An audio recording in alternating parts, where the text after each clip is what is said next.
Hello and welcome. I'm Eggfur, and a few days ago I showed a little showcase video on this system here, which is behind me, which is my infinite, automatic, self-sustaining, etc., bone meal farm. It basically produces 2,500 bone meal an hour, fully self-contained. And today I wanted to do another video which went through some of the key systems involved, the theory behind why it all works, and hopefully we'll all learn something along the way. If you're looking for a block by block build tutorial, this is not that. Subscribe to my channel and that will be popping up shortly, and that will just go through how to create this in your survival world or whatever. Right? If you want to understand a bit more about the systems involved in how this works, then carry on watching. Okay, so let's dive straight in. On Bedrock. Okay, before we get into the game mechanics, I just want to talk about these lectins. They're here for people who follow the world download link in the description below. If you download this, you can have a look at the book that's on the lectern, and it'll give you a few kind of tips about what's going on in this world. But I will be explaining it all throughout this video anyway, so you don't need to worry about that necessarily. Okay, so number one, I want to talk about the flour bone meal mechanics in Bedrock Edition. If I bone meal a flour, it creates more flours. And because I want an infinite bone meal machine, I need to create a lot of flours, and 3 isn't going to cut it for me. So actually, if I bone meal a flour on the same level as my collection platform, that doesn't work, I only get 3. So I could try it a level above, and I got none. I do, if I keep going long enough, I will get some flours eventually, but again, the yield's really bad, so that's not a good system. But if I got it in a hole like this, and then I bone meal it, suddenly I get a load of flours, and that's quite exciting from an infinite bone meal perspective, because I've got 1, 2, 3, 4, 5, 6, 7, 8, 9, 10, 11, 12, 13, 14 flours. And if you check out the wiki, it says that you need 10.77 flours to make 1 piece of bone meal in the composter. So you've got 14, that's quite a lot more, and therefore we should be getting a profit out of that if we can consistently get that kind of number. So that's the basis of the flour farm. The other thing to note is that they always grow in a 7 by 7 square. So if I keep bone mealing this, I'll get more flours in that same square, and it prioritizes the middle, and it's more unlikely that you get stuff out on the edges and the corners. But we don't really mind about that too much. We just need to make sure that to maximize the yield, we've got a 7 by 7 platform to grow our flours on. And I'll quickly cover the composters themselves because I found out something quite interesting. I did an experiment basically to see how much bone meal I get for a chest full of flours. So the flours in the chest will fall through the composter, create bone meal, which comes out into these barrels underneath. So with a full chest, I counted how many bone meal I got. So this barrel 168, 173, 168, 167, 172. And on average, I'm getting about 169.6 from those 5 tests. That's pretty consistent. All the testing I've done in my test world as well, I was getting around the 170 mark. That is a yield of 68.7%. And the reason that's maybe surprising is because the wiki says that it should be 65%. And I don't know if that's a bug, or if the wiki's wrong, or maybe it's just a Bedrock specific thing, but it is obviously higher than what it says in the wiki. If it's something that's corrected in a future version of Minecraft and it becomes 65%, I'm not too worried. I'll still be getting a profit out of the machine, and a pretty good profit as well.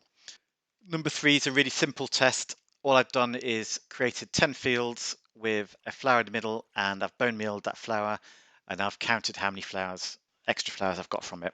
So you can see there's a variety, 13 from here, 14 from there, 13 from there. It's a really small sample size, just 10, but on average I'm getting 13.9 from those 10 fields. That it might be higher or lower than that if you had a bigger sample size, I don't know. But I want to show you a little bit of mathematics based on that. So I put it in the book. The pistons are going up and down 2.5 times a second, so I'm bone mealing actually 9,000 times an hour, and at 13.9 flowers per bone meal application, that would mean 125,000 flowers an hour, which is pretty huge, right? And I know that each flower has got a 68.7% chance of raising my composter level. So that's nearly 86,000 levels on a composter in an hour. And there are 7 levels of a composter before it actually produces some bone meal out the bottom. So I'm going to divide that by 7, and I get 12,277 bone meal produced per hour. You still following me? Okay, so because I'm having to use 9,000 bone meal now to run the machine, I've got to take that away from the 12,277, and that leaves me a theoretical maximum yield of 3,277. Now, bear in mind, we said that 13.9 number might be higher or lower, so that 3,277 might also be higher or lower. But that's a lot higher than I'm getting from my machine. I'm getting 2,500, and I know where some of the inefficiencies are, but I don't think they account for that difference. So it'd be interesting. Maybe somebody out there will go and find some really clever way of making this even more efficient and upping the yields. So I'd be really interested to see that if you do. If you've got any suggestions for how we might do that, then feel free to post them in the comments below as well. So I really was in two minds whether to include this in the tutorial at all, because it seems really simple and noddy. But actually, I learned something as I was doing this experiment. So hopefully it'll be new to you as well, and we'll all learn something together. If you know it and you think I'm an idiot, then that's also fine. I don't mind. Okay, so this is about under what circumstances grass survives. So maybe no surprise, under a solid block, grass dies.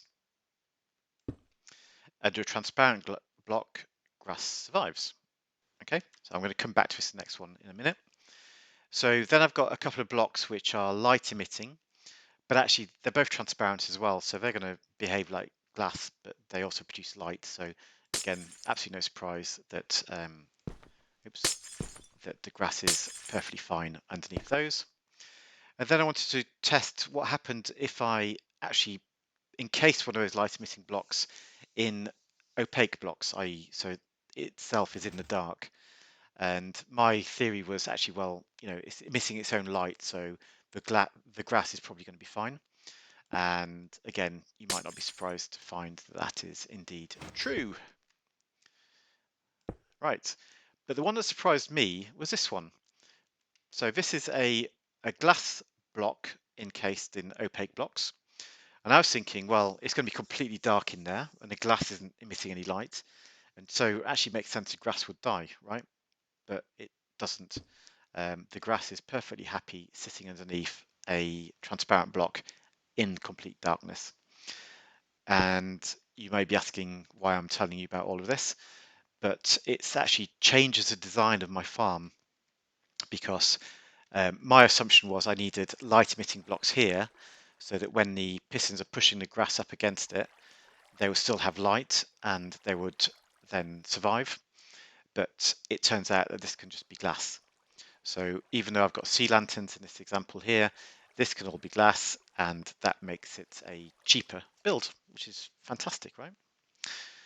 So yeah, like I say, a bit of surprise to me. I checked the wiki. The wiki kind of doesn't say that it would die, so I guess it's right. We're at number 5. I promise we're going to get onto the actual machine very soon.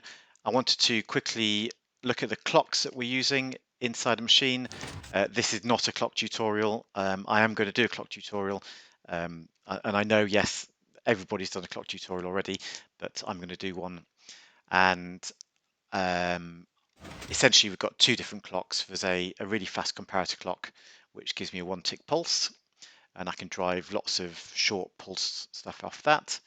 And I've got this vertical version of an etho hopper clock, and again, there's loads of stuff on the web about this if you want to go and look it up. But essentially, this gives me a longer timer, and I can still emit a pulse from this torch here. And I'm using that to decide when I do a long push of my pistons. So my pistons here on this piston platform, normally just go up and down really fast, and they're too fast to be able to push anything up through the ceiling. And occasionally then I need to do a longer push, and I'm using that etho hopper clock to decide when I do that. So those are the two clocks that are in the build. Okay, I promise this is the last one before we get on to the actual machine. And I'm doing this to kind of talk you through the various things I tried. So if you want to try and customize this system, this machine, then you'll at least know what I thought about and what worked and what didn't work. So the first thing I wanted to do was put a rail system in to collect my flowers. Okay, so the flowers would be broken somehow up here and would be collected by hopper mine carts underneath. And the thing that makes it a little bit tricky is you've got a block in the middle here, because that's where the source flower is sitting on top of that. And also in Bedrock edition, mine carts were a little bit broken. They seem to be just a little bit too wide and they bash into each other. And what was happening was that a mine cart would come along this short bit of track, and it would, typically be going backwards and forwards like this.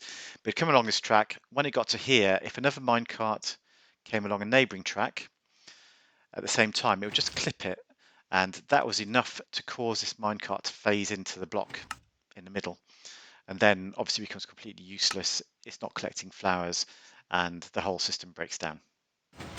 So that's a bit rubbish. I also tried looping my rails so they'd do an S-bend around this block in the middle, but as minecarts go around a bend in Bedrock Edition, they also go across neighbouring rails. They can clip into each other. They jump across rails.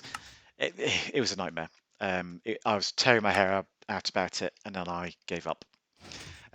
Some good news. I was watching a bug rock video by Silent Whisperer, and he is saying that that issue is fixed in 1.16. So we can look forward to minecarts being a lot easier to use. That's going to make a lot of things simpler, actually. But that's not what we're talking about today. Okay, so the next idea, we can use a water system to push all of our flowers off. That uproots them and pushes them out to somewhere, these hoppers, for example. It works technically to some extent, but it's just too slow, and over time the water kills the grass, which damages your yields as well. Water is a bad idea. Right, this one, I'm going to pop a flower into here. This is the one that I ended up using. So I've got a piston underneath. That piston will push up this grass block and pushes the flower up against this block here above it. And because the flower's got nowhere to go, it then tries to find an escape route, and its quickest escape route is straight out the top. And for it to do that, on a 3-tick pulse, the flower pops out the top. And then because this ceiling here is completely clear of anything else, it does mean I've got a lot more options for then how to collect the flowers that come up through the ceiling.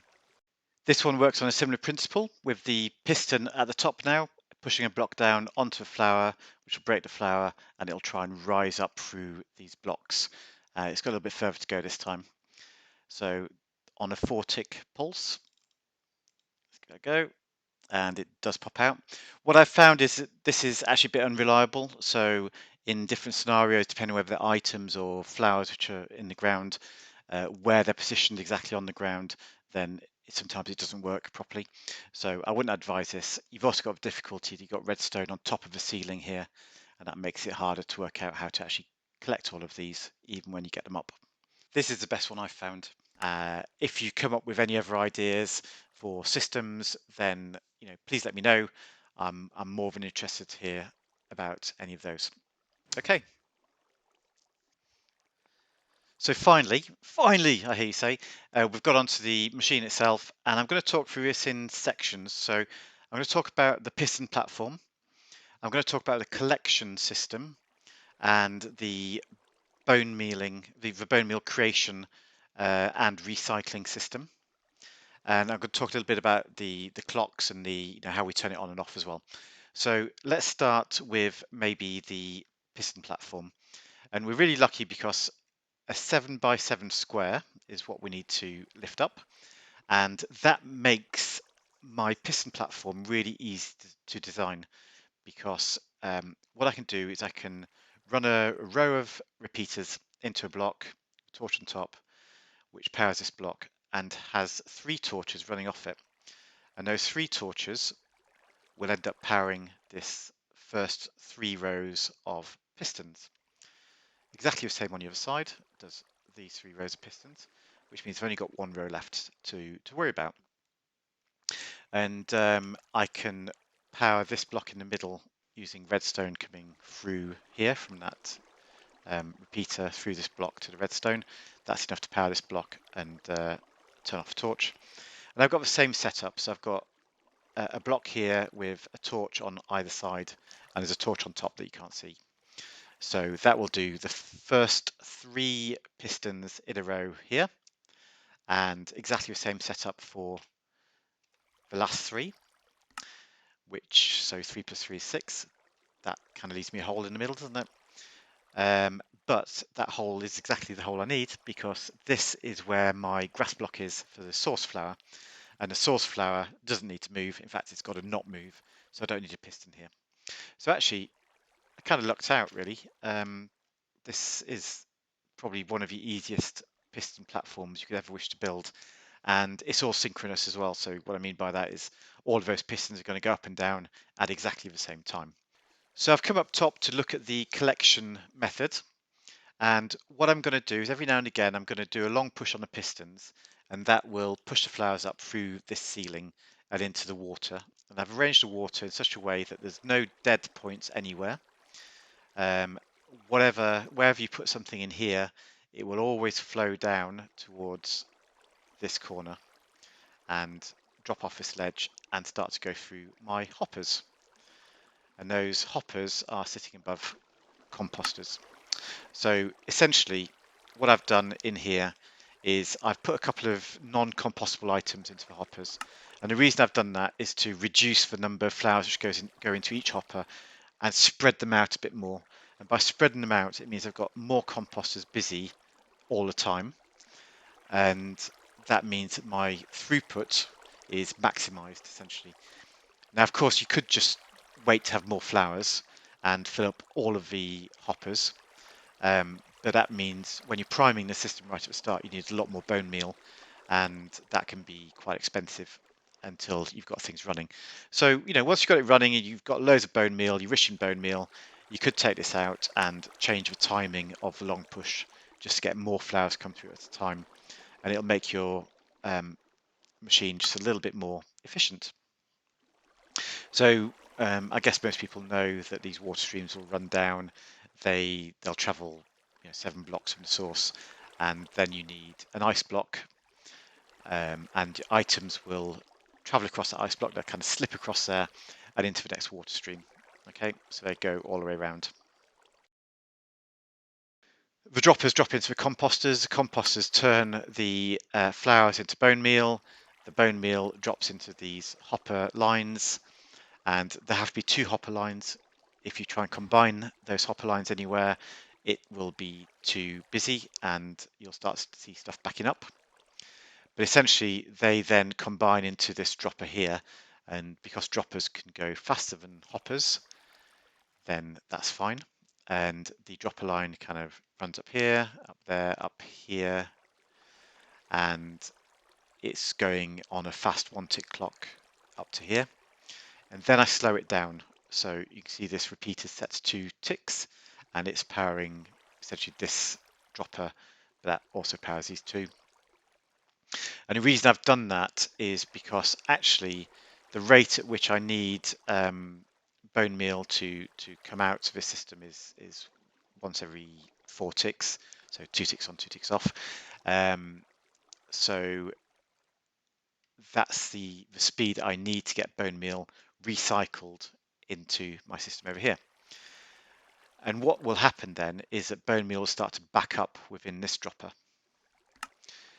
So I've got everything coming on a 1-tick clock up to here, and then this one's on a 2-tick clock, so things will start to back up. The comparator will detect when there's something in this dropper, and when there's 41 items in here, it'll be powering both these bits of dust, which will power this repeater down here, which will turn this torch off, which will enable this hopper. And that hopper is sitting underneath the dropper we just were talking about. So basically, whenever this gets more than 41 items of bone meal in it, the dropper will start to pull stuff out and put it into our chest, our collection system, or it could feed it into a water stream, take it off somewhere else. So whatever you wanted. Back at the top, we're back on our 1-tick clock here, and that's just to make sure that the hopper timings don't affect, sorry, dropper timings don't affect how quickly things get to my dispenser. I want them to get there as quickly as possible now, just to make sure my dispenser never ends up empty. This dropper is facing downwards into a dropper underneath here, alongside level with here, and then into the dispenser. And the dispenser's got the flower underneath it, of course. So how am I powering my dispenser? Because it's 2 blocks down. I'm doing that from an observer, and it actually took me far too long to work this out. But the observer is really great because it can sit in the water. It isn't impacted by the water like redstone dust would be, and it can strongly power the dropper that's here, which in turn powers the dispenser. And then I've got this piston, which is triggering the observer, and the piston's on a 4-tick clock. The timing's a little bit sensitive, so you need to be a bit careful. I don't think it's world dependent. Hopefully, if you copy exactly what I've done, you'll get the timings right. If you do have to fiddle with these, there's quite a few different things you can do. So you could add repeaters, you could potentially swap out the piston for dust down here, or for a repeater or comparator down here. So there's various different things you can do to try and adjust for timings. Hopefully you don't need to. Okay, so the last thing I just want to talk about were the clocks and the kind of on-off mechanism. So this is basically the switch for the farm, and what it will do is it'll turn off this torch, which will turn off this dust, which allows this torch to come on. And this is the comparator clock we saw earlier, and that powers then all of these things to do my piston. Can I get through there? Yeah. Powers all of these repeaters which run my piston platform. Above here, I'm then also taking a redstone run, which will power my dropper line. So that's going across here, and then up here, and across here. Just be careful you don't power this dropper directly. So if that's hard powered, it'll power these two hoppers as well, and that'll stop them working. So just be careful with that. This has got to be the first one that you hard power, and that will soft power this one, and that's fine. This is the etho hopper clock, which is driving the long push from my pistons, and it does that through this repeater here. So this repeater, although it's only set to 1 tick, actually when it fires will cause a long push on the pistons. So that's just feeding into all of these connections here. At the same time, it's also powering this repeater, which actually powers this repeater, which powers this dust, which turns this torch off. So that's turning off my machine, effectively, right? And by turning off the machine, it makes sure that when it starts again, that the timings are all aligned.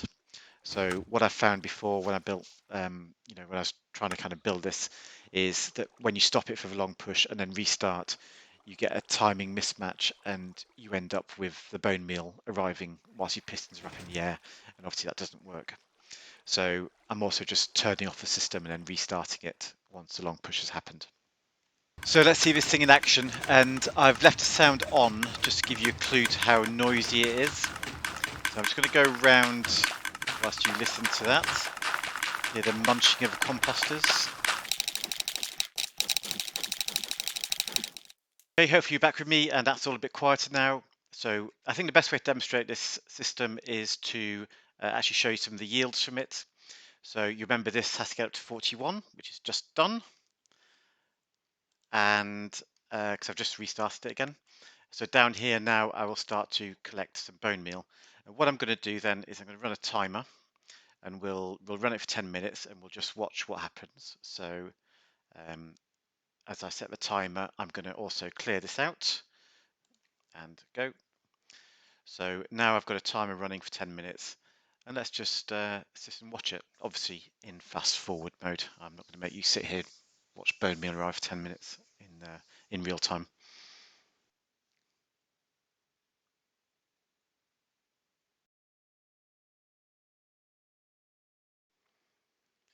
So there's our first stack. That is 1 minute and 20 seconds.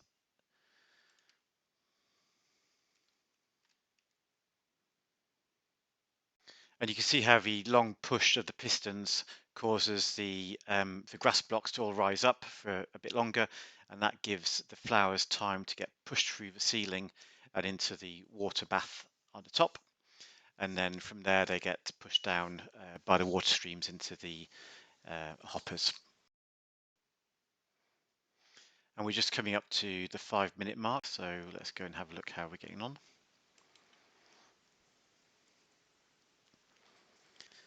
And that's 5 minutes in 3, 2, 1, now. That's 3.5 stacks nearly. I do sometimes wonder if I get new flowers growing every single time, and sometimes it looks like they don't quite, but I suspect it might be a rendering issue.